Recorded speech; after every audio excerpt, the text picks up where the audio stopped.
सांख्य योग का उपदेश दे रहे हैं। सांख्य योग का उपदेश देते देते भगवान कपिल अब अपनी माता को भक्ति के विषय में बताने वाले हैं। भागवतम के जो 10 विषय हैं वो भागवतम के प्राण हैं और उनमें जो प्रथम है अत्र सर्ग विसर्गश्च, वो तीसरे सिकंद में विशेष रूप से सर्ग के विषय में। इसमें 33 चैप्टर्स हैं, अध्याय 33 हैं और भगवान के 2 अवतारों का वर्णन किया गया है। पहला अवतार जो हमने पढ़ा कृपा प्रदान, और वो वराह देव का अवतार है। पृथ्वी को गर्भ सागर से निकालकर जल पर स्थित किया और पहले चैप्टर से लेकर 19 अध्याय तक वराह देव का वर्णन है और 20 से लेकर 33 अध्याय ज्ञान प्रदान। भगवान के अवतार, जब सृष्टि की उत्पत्ति होती है तो उसको चलाना, तो भगवान जो है उनके कपिल देव का वर्णन है। इसमें काल के विषय में, जन्म मरण के चक्र के विषय में भगवान वास्तव में ये बताना चाहते हैं सर्ग के द्वारा कि जब जीव को ये पता लग जाए कि संसार में आना, जन्म लेना, रहना कितना कठिन है, कितना दुख भोगना पड़ता है, कितने संकटों से गुजर कर हम आए हैं, तो फिर जीव उन अपराधों को नहीं करेगा, क्योंकि जब वो जान जाएगा कि इसकी बदले में कितना दुख भोगना पड़ता है, तो फिर वो डर जाएगा और वो ऐसा अपराध नहीं करेगा। तो भगवान इस अध्याय में जीव किस प्रकार से गर्भ में आता है और गर्भ में आकर किन किन दुखों को भोगता है उनके विषय में बताएंगे। और बता तो रहे हैं माता देवहूति को, परंतु उससे हमें बहुत बड़ी शिक्षाएं प्राप्त होती हैं, क्योंकि भगवान श्री कृष्ण भगवत गीता में कहते हैं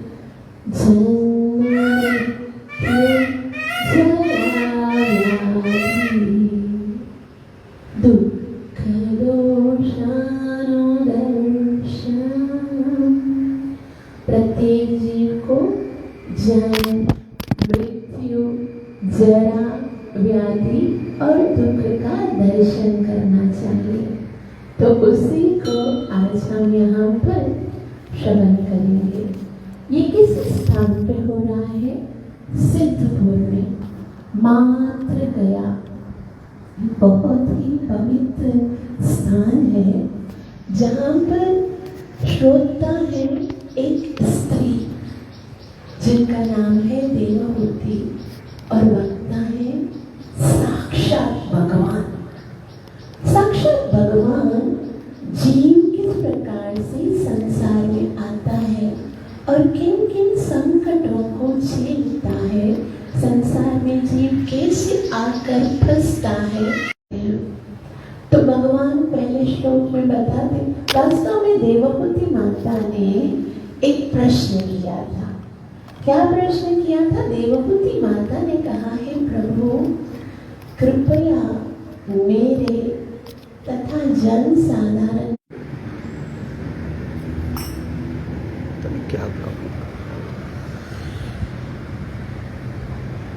हरे कृष्णा कृष्ण कृष्ण हरे हरे, हरे राम राम राम हरे हरे। हरे कृष्ण कृष्ण कृष्ण हरे हरे, हरे राम। और भगवान के चरणों में मेरा प्रेम उत्पन्न नहीं हो रहा है। आप कृपा करके मुझे बताइए ना कि संसार में कितना दुख मिलता है जीव को। जन्म के प्रति, जन्म लेने के टाइम पर कितने संकट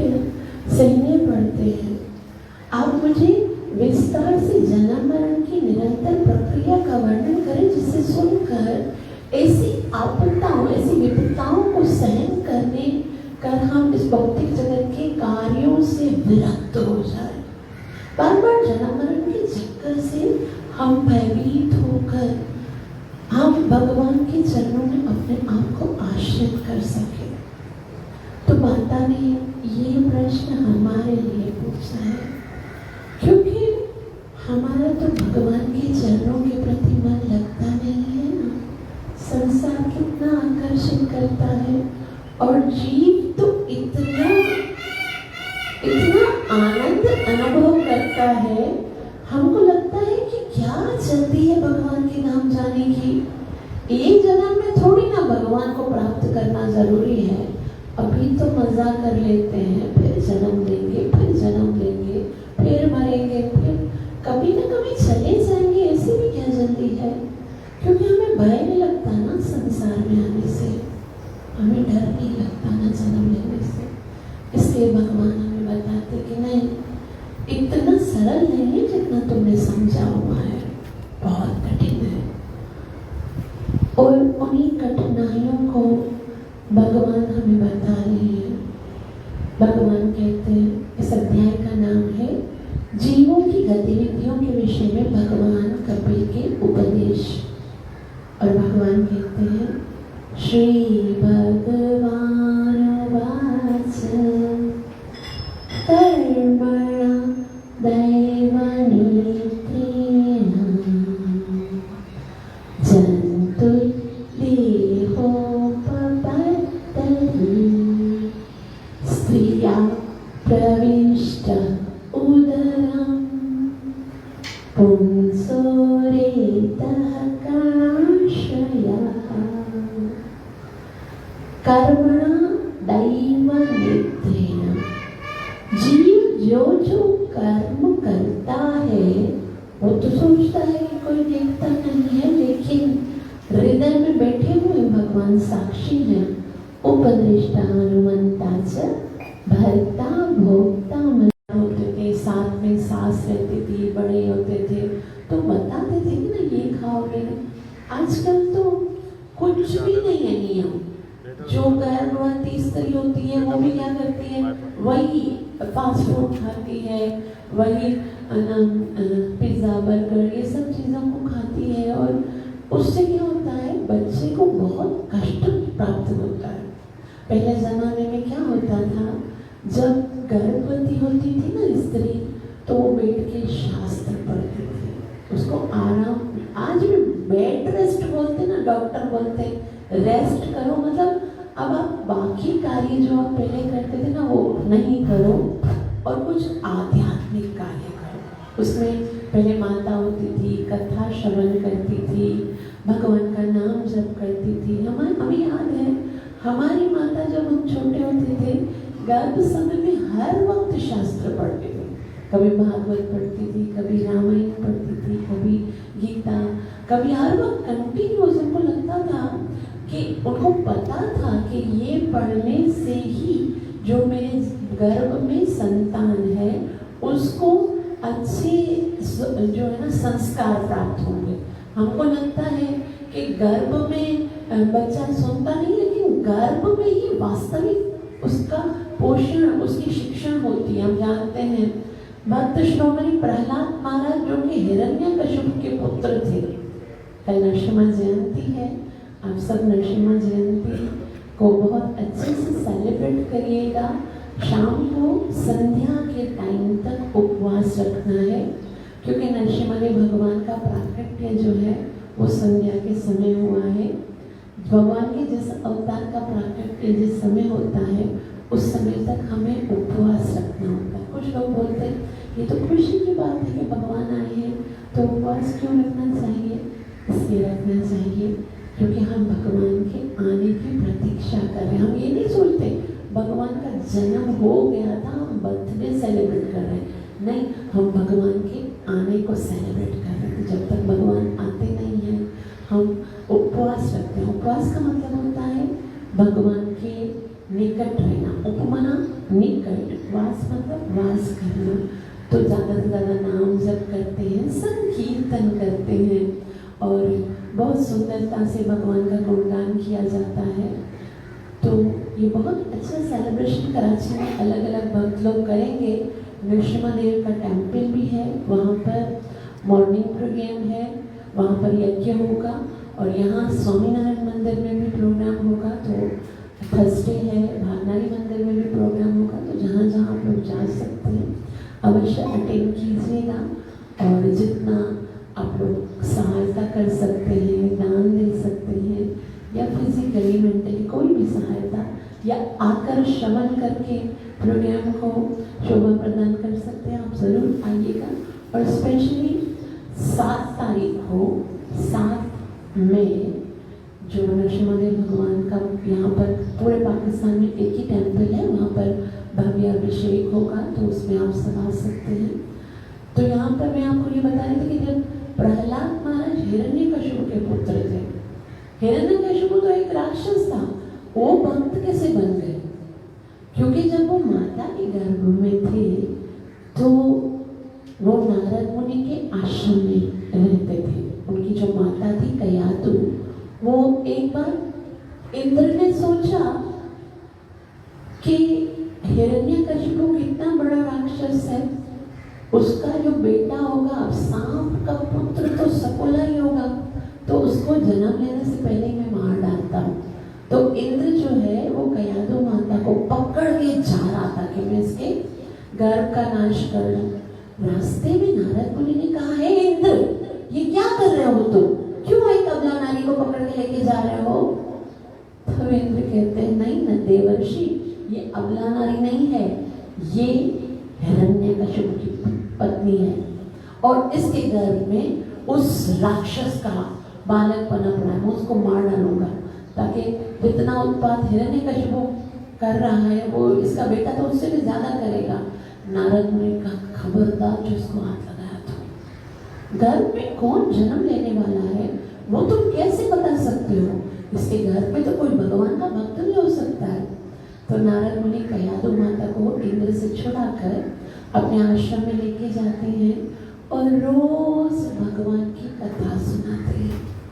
सुबह से लेकर रात तक देवर्षि नारद हैं तो कंटिन्यूस भगवान की कथा करते हैं, कीर्तन करते हैं। और कयादु ने नारद मुनि से एक आशीर्वाद लिया था कि हे देवर्षि, मेरे पति तो गए तपस्या करने के लिए, बच्चा अभी पैदा हुआ नहीं और राक्षस और देवता जो है उसके दुश्मन बन के उसको मारना चाहते हैं।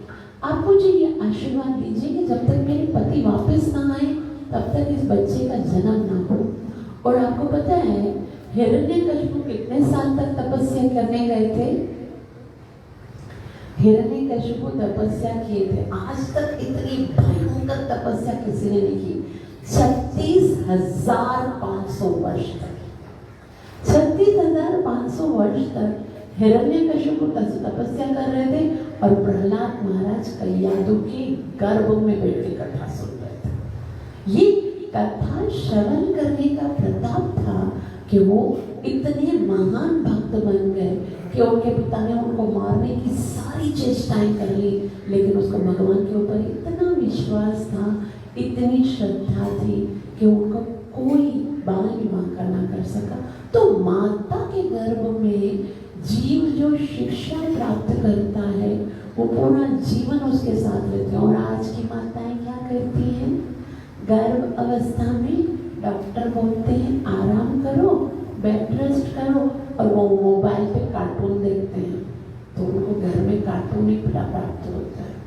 जब भी वो मोबाइल पे देखकर क्लाइमेक्स देखते हैं, वो एडवेंचर मूवी देखते हैं, तो बेटा भी ऐसा ही पैदा होता है।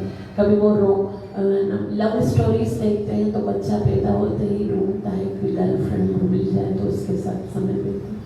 तो ये माता के ऊपर बहुत बड़ी रिस्पॉन्सिबिलिटी होती है कि एक जीव आत्मा जिसने उसका आश्रय लिया है उसको गर्भ में ही किस तरह से शिक्षा प्राप्त कर। और ऐसा है भुगतना तो उसके माता पिता को पड़ता है। बड़े होते हैं बच्चे, माता पिता दुखी होते हैं कि हमारे बच्चे अपराध कर रहे हैं, हमारे बच्चे बात नहीं मानते, हमारे बच्चों में संस्कार नहीं है। स्टार्टिंग तो तुमने ही की, शुरू से तुमने उसको ऐसी शिक्षा दी थी, गर्भ में ही उसको गलत शिक्षा दिया, गलत अपराध करती रही तुम और गलत उल्टा सीधा खाते रहे, तो वो उसी से उसका पोषण हुआ है, तो वो कैसे अच्छा बच्चा बनेगा? ऐसा ही करेगा। तो यहाँ पर बता रहे हैं कि जो माता खाती है वो पूरा का पूरा वो उससे पोषण करता है, और मल मूत्र के घृणित स्थान में जहाँ रहता कहाँ है, ये जीव आत्मा जो इतना पवित्र है उसे वहाँ रहना पड़ता है जहाँ पर माता के गर्भ में मल और मूत्र जमा होते हैं। वहाँ पर क्या होता है, शेते वेण मूत्र घरते न सह जंतुर जंतक संभव। वहाँ पर इतने कीटाणु होते हैं, इतने बैक्टीरिया होते हैं, और उस गंदगी में जहाँ पर केवल गंदगी है वहाँ उस बालक को रहना पड़ता है। और वहाँ पर जो कीटाणु हैं वो कंटिन्यूस उसको बाइट करते रहते हैं, उसको खाते रहते हैं। यहाँ पर बता रहे हैं, कपिल मुनि कहते हैं, कृमि वीक्षत सर्वांग सुकुमार्यात् प्रतिक्षणं मूर्छामाप्नोत्य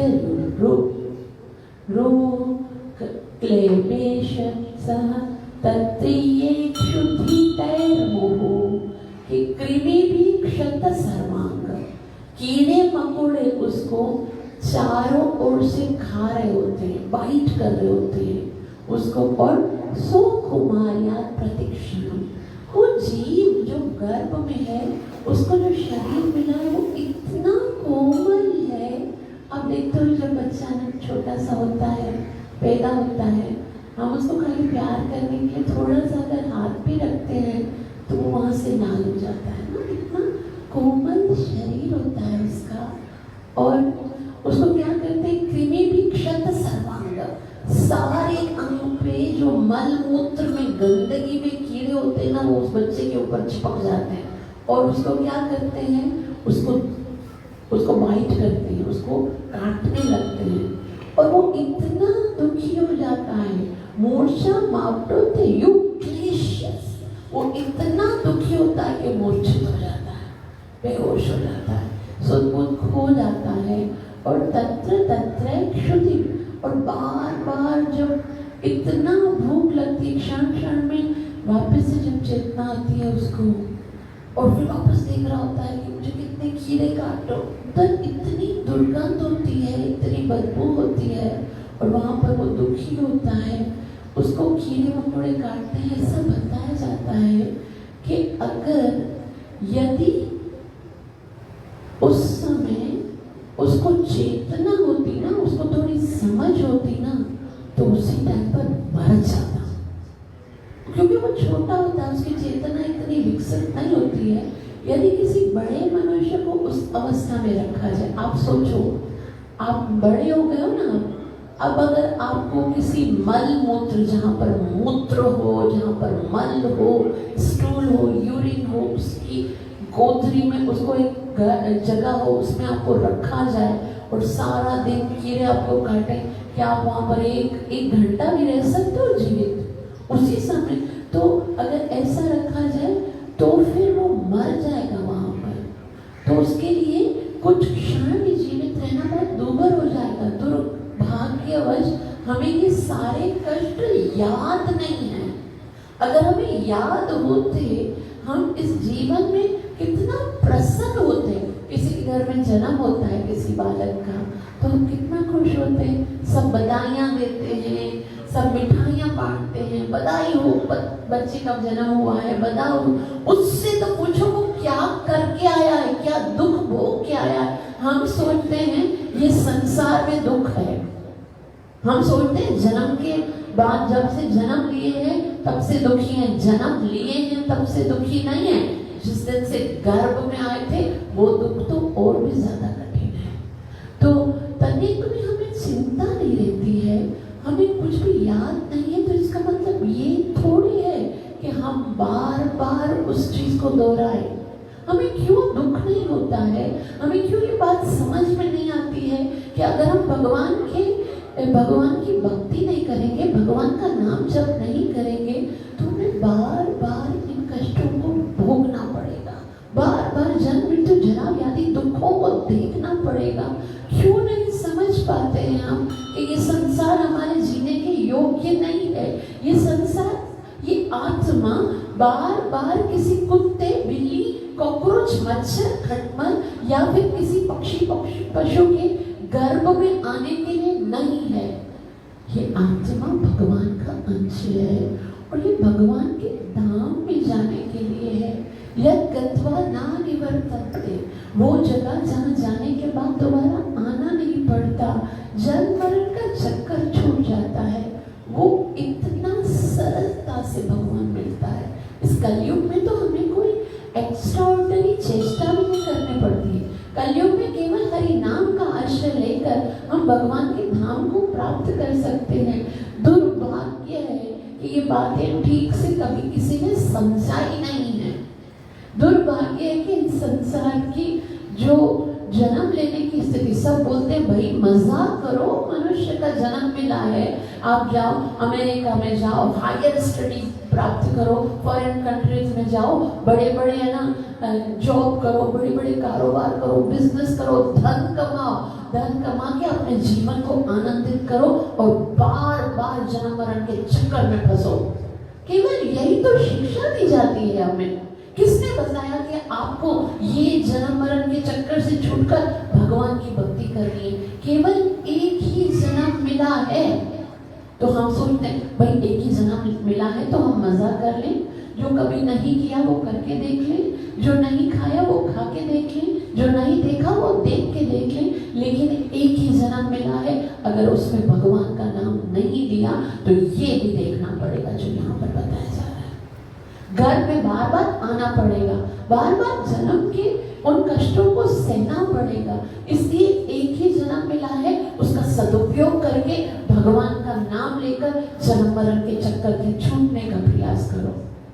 हम सोच रहे हैं कि हम जो चाहते हैं वो हम कब से प्रयास कर रहे हैं, हमें नहीं मिल रहा है। कब से प्रयास करके देख लिया इस जन्म में, अब ये भी प्रयास करके देख लो। हो सकता है जो हम सुख चाहते हैं, जो हम शांति चाहते हैं, जो हम आनंद चाहते हैं, वो भगवान के चरणों का स्मरण करने में आ जाए, वो भगवान का नाम लेने में आ जाए, वो भगवान की भक्ति करने में आ जाए। और इसके अतिरिक्त तो कोई उपाय नहीं है। ये मनुष्य जीवन का सदुपयोग करने के लिए हमें अवश्य अपनी इस इंद्रिय तृप्ति की इच्छाओं को त्यागना पड़ेगा। यहाँ पर कपिल देव कहते हैं, माता के खाए कड़वे, तीखे, अत्यधिक नमकीन या खट्टे भोजन के कारण शिशु के शरीर में निरंतर पीड़ा होती है, जो प्राय असह्य होती है। बहुत दुख होता है। कभी माता गरम गरम चीजें खाती है, तीखी चीजें खाती है, और बच्चे का नाजुक सा शरीर होता है, दुखी होता है बहुत। और आगे कहते हैं, उल्बेन सौवृतस्तस्मिन् न तत्रैश्च बहिरावृत आस्ते कृत्वा शिरः कुक्षो भुग्न पृष्ठ शिरोधर। कि झिल्ली से उल्बेन समझने का मतलब झिल्ली से लिपटा हुआ होता है। वो जो गर्भ में बच्चा होता है ना, वो एक झिल्ली से लिपटा होता है और बाहर जो आंतों द्वारा ढका होता है, उसकी आंतें जो होती हैं वो ढकी हुई होती हैं। गिरा हुआ शिशु उदर में एक और पड़ा होता है, गर्भ के अंदर, पेट के अंदर होता है। और कैसा होता है, उसका सर उसके पेट की ओर मुड़ा होता है। मतलब इतना आपने कभी देखा होगा फोटोग्राफ में या यूट्यूब में कि किस तरह से बच्चा जो है वो गर्भ में होता है, उल्टा होता है। मतलब उसका सर नीचे की तरफ होता है और उसके पैर ऊपर की तरफ होते हैं, उल्टा लटका हुआ होता है और पेट मुड़ा हुआ होता है। तो उसकी कमर तथा दाहिने जो गर्दन होता है धनुष आकार में मुड़े होते हैं, मतलब ऐसे मुड़ा होता है, ऐसे करके होता है। ऐसा बताया जाता है कि ये सही स्थिति है बालक की।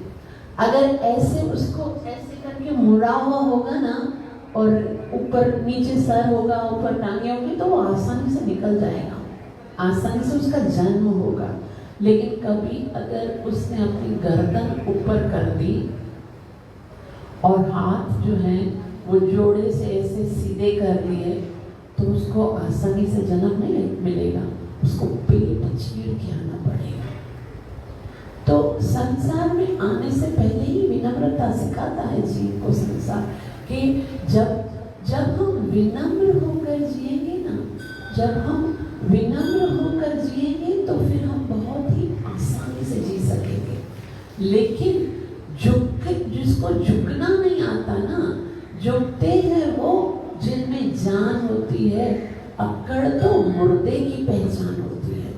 अगर हम झुकेंगे नहीं ना तो काट दिए जाएंगे। इसलिए भक्ति में यदि हमको आगे बढ़ना है तो उसका पहला स्टेप ये है कि हमको विनम्र होना है, हमको झुककर चलना है।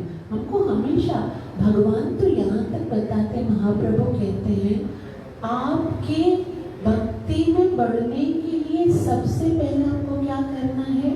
अमानी, अपने लिए मान की कोई इच्छा नहीं करना, सम्मान की इच्छा नहीं करना और मान देना, सबका सम्मान करना। अमानी न मान देना, राह में गिरे हुए तिनके से भी खुद को तुच्छ समझो। हम तो हमेशा अपने आप को बड़ा समझते हैं, मुझसे श्रेष्ठ तो कोई नहीं, मैं इतना एजुकेटेड हूँ, मैं इस परिवार से हूँ, मैं इतना धनी हूँ। लेकिन ये सब क्वालिटीज कहाँ से आई हैं? जब जन्म लिया था याद है, कपड़े भी पहन के नहीं आए थे, वो भी तो संसार से मिले। ये बुद्धि, ये शरीर की शक्ति क्या लेकर आए थे हम, और जाने के टाइम पर क्या लेकर जाएंगे, सब यहाँ से मिला है। और यही भगवान की कृपा से जो मिला है उसी में इतना गर्व करते हैं कि भगवान के शरणों में झुकते भी नहीं हैं, भगवान का नाम भी नहीं लेते हैं। तो ऐसा होना चाहिए कि तिनके से भी ज़्यादा विनम्र होना चाहिए, वृक्ष से भी अधिक सहनशील हो।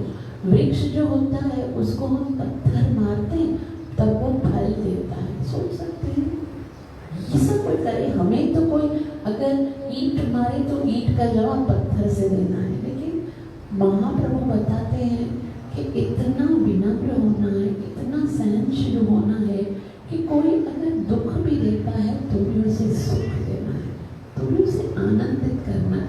क्योंकि दुख उसने इसलिए नहीं दिया है क्योंकि हम समझते दुख इसलिए दे रहा है कि वो मेरा दुश्मन है इसीलिए दुख दे रहा है। नहीं, वो आपको दुख इसलिए नहीं दे रहा है कि वो आपका दुश्मन है, वो आपका दुश्मन इसलिए बना है क्योंकि आपने पहले उसके साथ ऐसे कर्म किए हैं।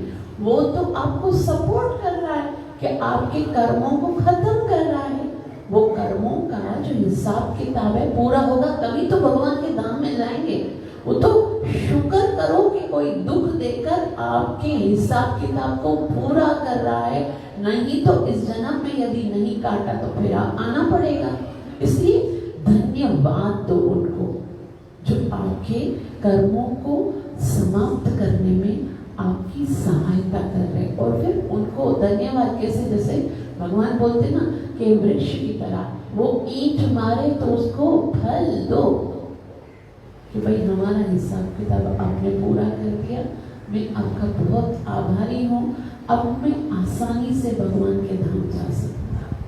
ये फिलॉसफी है। और हम क्या करते हैं, उसने मेरे साथ ऐसा किया अब मैं उसको मजा चखाऊंगा, या मजा चखाओगे तो उस मजे को चखने के लिए दोबारा से भी तो आना पड़ेगा ना, वो बख्श दिए जाओगे क्या? आजकल जो अपराध किया उसकी सजा आज, और आज जो अपराध करोगे दोबारा जन्म मरण के चक्कर में, और यही जो यहाँ पर हो रहा है वो होने वाला आपके साथ। तो यहाँ पर कहते हैं कि वो बच्चा इतना दुखी होता है और इस तरह शिशु कैसे होता है, अकल्प स्वांग चेष्टाया, कुछ इतनी उसके अंदर शक्ति नहीं होती है कि वो हिल भी सके। माता के गर्भ में इतना छोटा सा गर्भ होता है, शिशु अपने हाथ पे भी खोल नहीं सकता है, और सांग चेष्टा, वो हिलना चाहता है, वो खुल के सांस लेना चाहता है, लेकिन शकुंतल इव पिंजरे, लेकिन पिंजरे के अंदर जिस तरह से पक्षी होता है वो इधर उड़ना चाहता है, वो आसमान की ओर जाना चाहता है, लेकिन वो नहीं कर सकता। उसी प्रकार से माता के गर्भ में बालक शकुंत इव पिंजरे, जिस तरह से पक्षी होता है उसी तरह वो उसमें होता है। और फिर अगर शिशु भाग्यशाली होता है, अत्र लब्ध स्मृतिर दैवात कर्मणा जन्म शतोद्भव, जन्म शतोद्भव मतलब 100 वर्ष, वहां पर बालक को अपने 100 वर्षों की याद आती है। 100 वर्ष नहीं, 100 जन्म शतो, 100 जन्मों की याद आती है कि भाई इससे पहले इस जन्म में मैं कुत्ता था और मेरी इस तरह से मृत्यु हो गई, उससे पहले मैं बिल्ली था तो मेरी इस तरह से मृत्यु हुई, पहले मैं कॉकरोच था तो फिर कॉकरोच स्प्रे करके मुझे मार दिया गया, उससे पहले मैं मच्छर था तो मॉस्किटो मेट से मर गया, उससे पहले मैं सूअर था तो गटर में रहता था। इस तरह से उसको 100 जन्म याद आते हैं घर में बैठकर। और उस समय वो क्या करता है, वो तो उसे विगत 100 जन्मों के कष्ट स्मरण हो जाते, वह दुख में आहें भरता है। भला ऐसी दशा में मन शांत कैसे हो सकता है? आज भूल गए ना कि हमारे साथ क्या हुआ था। माता के गर्भ में वो सब पूरा फिल्म याद आ जाता है कि मैंने किस किस के साथ क्या क्या गलत कार्य किए थे, जिसकी वजह से मुझे बार बार आना पड़ता है। और उसके बाद क्या आता है, इस प्रकार गर्भधान के पश्चात 7वें मास से चेतना विकसित हो जाती है, पर यह शिशु उन हवाओं के द्वारा चलायमान रहता है जो भ्रूण को प्रसव के कुछ सप्ताह पूर्व दबाती रहती हैं। वह उसी पेट की गंदगी से उत्पन्न कीड़े के समान एक स्थान में नहीं रह सकता। जैसे कीड़ा होता है ना, किसी के पेट में बहुत सारे कीड़े हो जाते हैं और वो किस तरह से गंदगी के अंदर रहते हैं, वो बालक भी इसी तरह से गंदगी के अंदर कीड़े के समान रहता है। वो 7वें महीने में उसकी चेतना विकसित हो जाती है, उसे याद आ जाता है कि मैं अब भगवान ने मुझे अवसर दिया है, मैं वापस से जन्म लूंगा और मुझे करना। लेकिन उस टाइम पर वो इतना दुखी होता है क्योंकि अब प्रसव की जो हवाएं हैं उनके कारण उसके लिए वो गर्भ में रहना बहुत ज्यादा दुखी हो जाता है। और फिर इस भयभीत अवस्था में भौतिक अवयवों के 7 आवरणों से बंधा हुआ जीव हाथ जोड़कर भगवान से याचना करता है, जिन्होंने उसे इस स्थिति में ला रखा। अब 700 जन्म याद आ गए और उसको पता है हर जन्म में भी केवल अपराध। अब इस संसार में जन्म लिए हो ना, जन्म लिए हो और हम दुख से हम बोलते हैं दुखी होकर, भगवान मेरे जीवन में ये दुख क्यों आया, रोज बोलते हैं ना ये दुख को खत्म करो, ये दुख को खत्म करो। जन्म लिया है उसका एक ही कारण है कि पाप करके आए हो। अगर पाप नहीं किया होता तो भगवान के धाम में होते, अगर भगवान की भक्ति की होती तो ये जन्म मरण के चक्कर में फंसते नहीं। तो पाप के बदले में परिणाम में दंड मिलना ही है, और दंड मिले तो उसको स्वीकार करो, क्योंकि जिस तरह से खुशियों के साथ उत्साह के साथ पापों को करते हो उसी तरह से अपने दंडों को स्वीकार भी करो। अपने जो दंड में लगे उस तरह इतना दुखी होता है और भगवान से कहता है बस बहुत हो गया, अब मैं ये अपराध नहीं करूँगा। और भगवान को कहता है, जीव कहता है, किस भगवान के पास रक्षा की शरण के लिए आया है। और ये ऐसा नहीं है कि वो कह रहा है, हम सबको ऐसा सोचना है कि मैं भगवान से कह चुका हूँ, ऐसा क्या वचन देकर आया हूँ। ये जीव भगवान से वचन देकर आया है कि मैं संसार में जाऊंगा, तुम्हारी भक्ति करूंगा। और ये जीव इतना नालायक है कि भगवान के साथ किया हुआ वचन आते ही भूल जाता है, कभी भगवान का नाम नहीं लेता, कभी भगवान की भक्ति नहीं करता।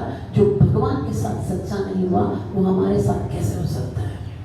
कोई संसार में आपका नहीं है, कोई आपके साथ नहीं है। सिर्फ ये अगर कोई हमें लगता है ना कोई हमसे प्रेम करता है, कोई हमें सपोर्ट कर रहा है, कोई मित्र कर रहा है, केवल मतलब के कारण।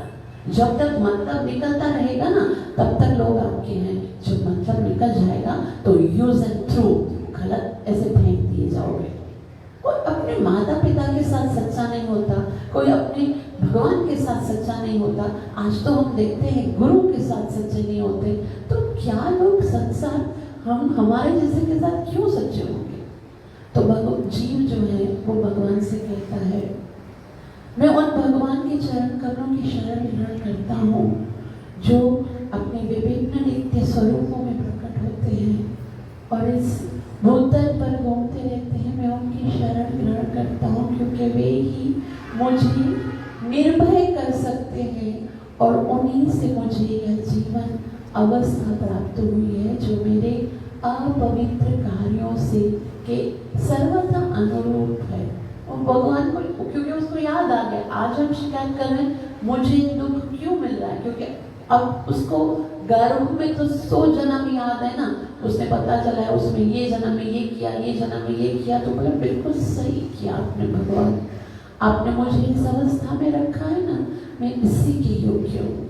बल्कि आपने तो ये सोचता है जी कि भगवान ने तो बहुत कृपा कर दी, मैं तो इससे भी अधिक ज्यादा दंड को भुगतने के लिए योग्य हूँ। और भगवान को कहता है मैं आपकी शरण में हूँ, केवल आप ही हो जो मुझे इस दुख से बचा सकते हो। गर्भ में भला कौन जाएगा बचाने के लिए, कौन गर्भ में जाकर रक्षा, हम सुनते हैं ना महाभारत में परीक्षित महाराज जब माता के गर्भ में थे, अश्वत्थामा ने जब ब्रह्मास्त्र चलाया था, तो परीक्षित महाराज की रक्षा करने के लिए भगवान श्री कृष्ण छोटा सा स्वरूप धारण करके उत्तरा जी के गर्भ में प्रवेश किए थे और वहां पर किसकी रक्षा की थी? परीक्षित महाराज की। तो हम कहते हैं परीक्षित महाराज कितने सौभाग्यशाली हैं कि उन्होंने गर्भ में भगवान के दर्शन किए, भगवान ने उनकी सुरक्षा की। कौन सौभाग्यशाली है? परीक्षित महाराज, हमको वो लगता है। लेकिन कभी खुद के बारे में सोचा है कि हमारी रक्षा करने के लिए क्या हमारे पिताजी अंदर गए थे? क्या हमारे दादा चाचा नाना कोई अंदर गए थे रक्षा करने के लिए? नहीं, हम सबकी रक्षा भगवान ने की है। और जीव पुकारता भी उसी को है क्योंकि और किसी के बस की बात नहीं है। भगवान श्री कृष्ण उत्तरा जी से कहते हैं कि तुम मेरे पास क्यों आए हो रक्षा करने के लिए?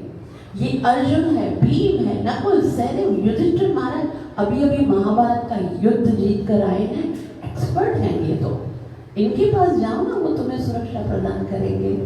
तब उत्तरा जी कहते हैं मैं जानती हूँ कि अगर युद्ध होगा, किसी को मारना होगा ना, तो ये सब 1 सेकंड में मार सकते हैं, लेकिन मारना नहीं है कृष्ण। मैं आपके पास इसलिए आई हूँ क्योंकि बचाना है। यत्र मृत्यु परस्परम, मेरा पुत्र जो मेरी संतान में इस कौरव कुल का अंतिम जो चिराग है वो मेरी कोख में पल रहा है। कृष्ण मुझे मरने से भय नहीं लगता। मैं तो उसी समय सती हो गई जब अभिमन्यु का वध हुआ था, लेकिन इस बालक के लिए मैं जी रही हूँ, आपको इसे बचाना है। उसी तरह से हम सब जब माता के गर्भ में होते हैं तो उसी समय हम भगवान से प्रार्थना करते हैं और भगवान वहाँ पर आते हैं हमारी रक्षा करने के लिए। वो कहते हैं गर्भ में जीव जो है वो भगवान से कहता है मैं विशुद्ध आत्मा अपने कर्मों के द्वारा बनता हूँ, मैं पवित्र हूँ, मैं भगवान का अंश हूँ, लेकिन मैंने इतने अपराध किए हैं कि माया की व्यवस्था वश इस समय अपनी माता के गर्भ में पड़ा हुआ हूँ। मैं उन भगवान को नमस्कार करता हूँ जो यहाँ मेरे साथ हृदय में रहते हैं और भगवान जीव को हर समय उनको साथ में रखते हैं, जीव को कभी अकेला नहीं छोड़ते। हम सोचते ना ये मेरे साथ है, वो मेरे साथ है, कोई कितना साथ चलेगा, है ना। बचपन में माता पिता साथ होते हैं, फिर फ्रेंड सर्कल साथ होता है, फिर विवाह हो जाता है, पति पत्नी साथ होते हैं, फिर बच्चे, लेकिन धीरे धीरे हम देखते हैं एक एक करके सब छोड़ जाते हैं, लेकिन एक भगवान ही तो है। उस समय भी साथ था जब हम गर्भ में दुख को भोग रहे थे, उस समय भी साथ था जब हमने जन्म लिया, उस समय भी साथ था जब इस संसार में जो भी संकट कष्ट हमें मिलते रहे, उस समय भी साथ है। जब सारा संसार साथ छोड़ के जाता है, उस समय भी साथ है। जब हमें ये आत्मा इस संसार से छोड़कर, इस शरीर को छोड़कर जब आगे निकलती है ना, कोई साथ नहीं जाता, केवल कृष्ण है जो हमारे साथ चलते हैं। इसीलिए आपको क्या करना चाहिए? संबंध उससे जोड़ना चाहिए जो हमें कभी अकेला नहीं छोड़ता। उसी से संबंध, ऐसा वरुण दुल्हा जो कभी ना छूटे। हम बोलते हैं भाई हमारा जन्म जन्मांतर का प्रेम है, हम 7 जन्मों का प्रेम है। कौन साथ रहता है सिवाय कृष्ण के?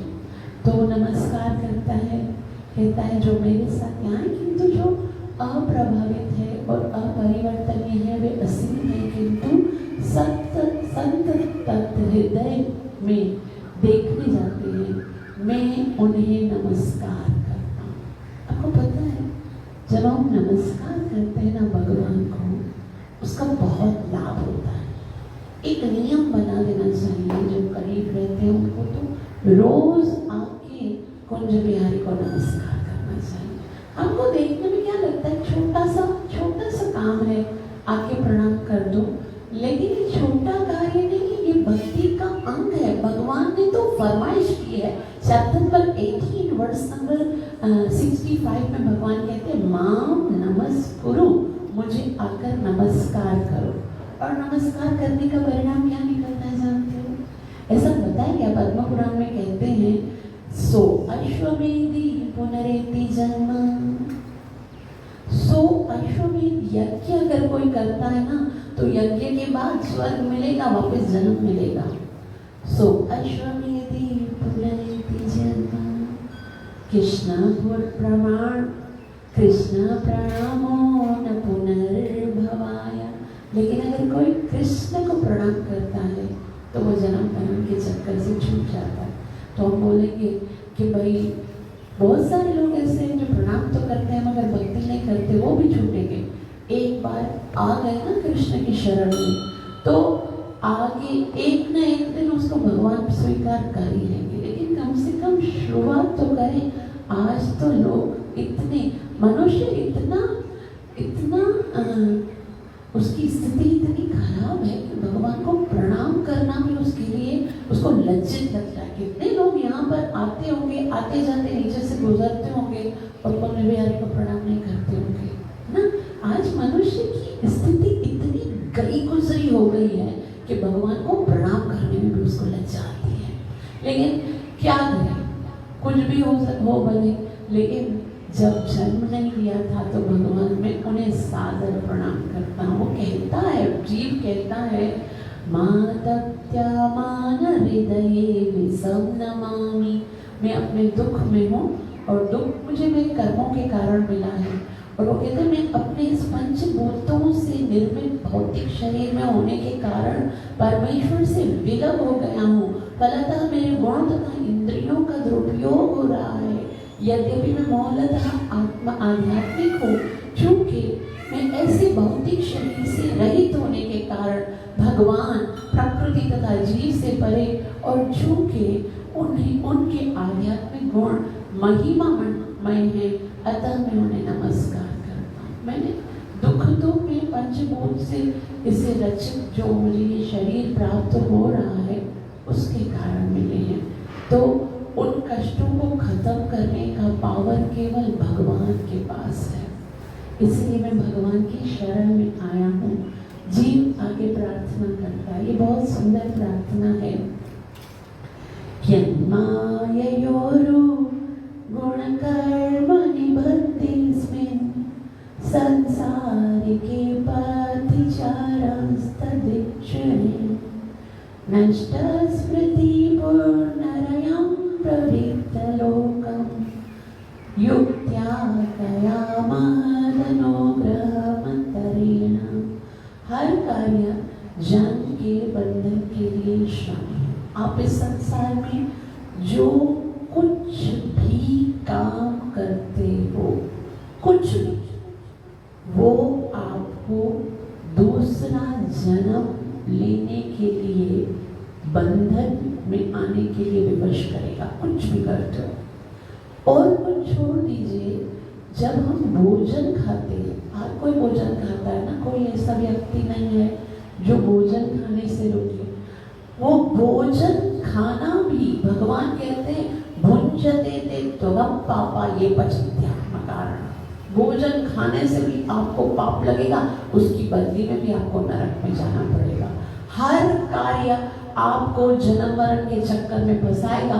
इसलिए भगवान कहते हैं यज्ञशिष्टाशिनः सन्तो मुच्यन्ते सर्वकिल्बिषैः।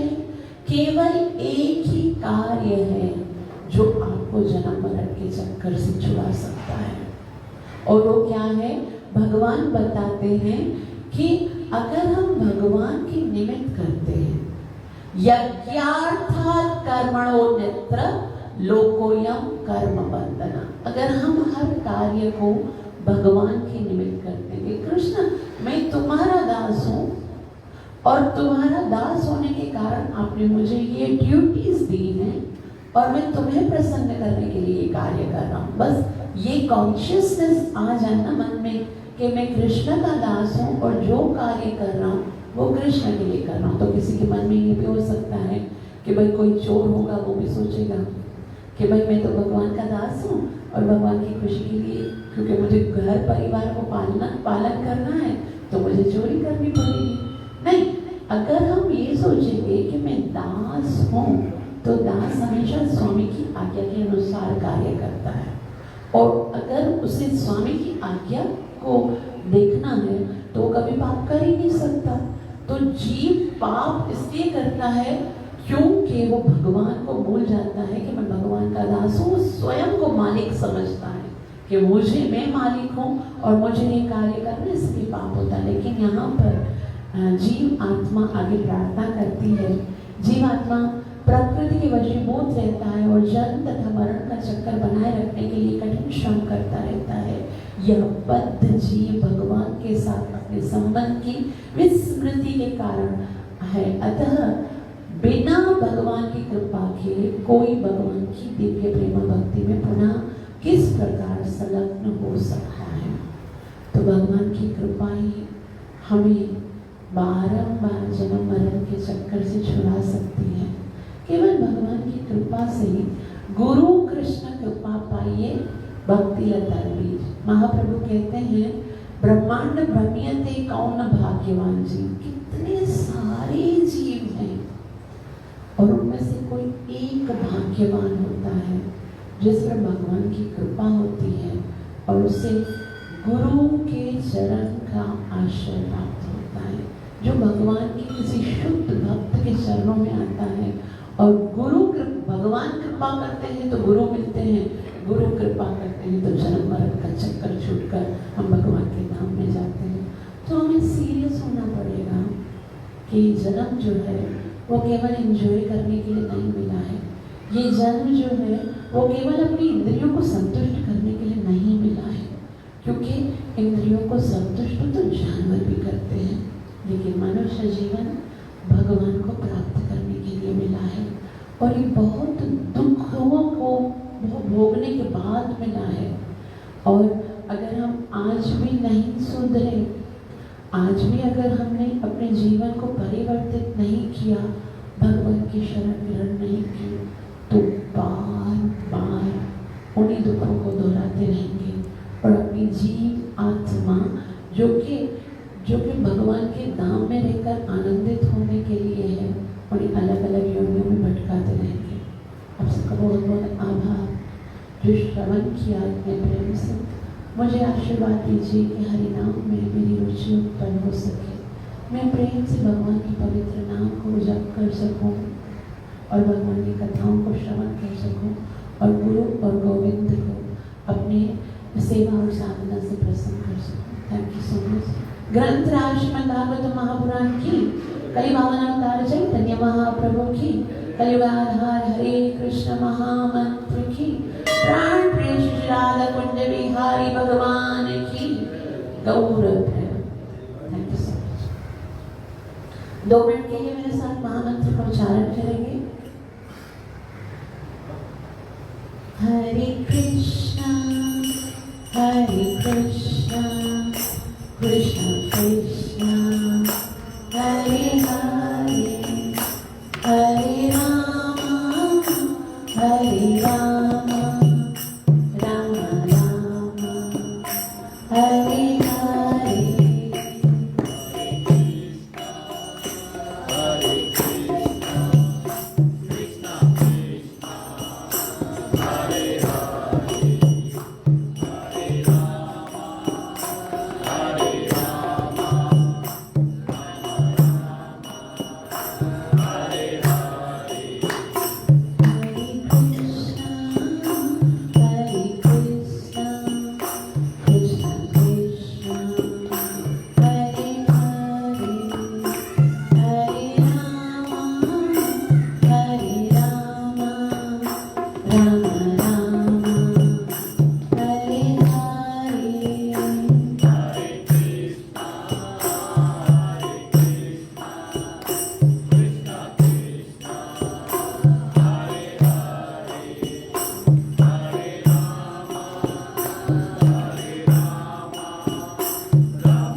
श्री स्वामी नारायण